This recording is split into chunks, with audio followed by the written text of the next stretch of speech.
यो चाहिँ हजुरहरूलाई कतिको थाहा छ जिमोती भन्ने चाहिँ होइन, प्रायः चाहिँ जापानमा बस्नेहरूले चाहिँ एप्लिकेसन चाहिँ चलाउनुहुन्छ होइन। यस्तो एप्लिकेसन नभइकन ठाउँ ठाउँमा यस्तो जिमोतीको पसलहरू पनि हुन्छ कि।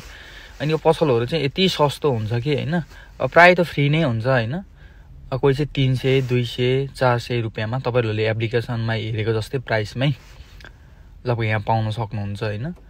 अब कोही कोही सामानहरू चाहिँ फ्रीमा नै राख्छ। अब यहाँ हेर्नुभयो भने 0 रुपियाँमा राखिरहेको छ होइन। यो तलको चाहिँ सबै 0 हो क्या, पैसै परेन, फ्रीमा लानुभयो। अब बाहिरतिर हेर्नुभयो भने पनि अब यसलाई हेर्नुभयो भने 100 रुपियाँ मात्रै छ नि, 100 रुपियाँ मात्रै छ यसको प्राइस हेर्नुभयो भने। अब यो टेबल जस्तोको चाहिँ जुत्ताहरू राख्ने जस्तोको चाहिँ अब 300 रुपियाँ छ।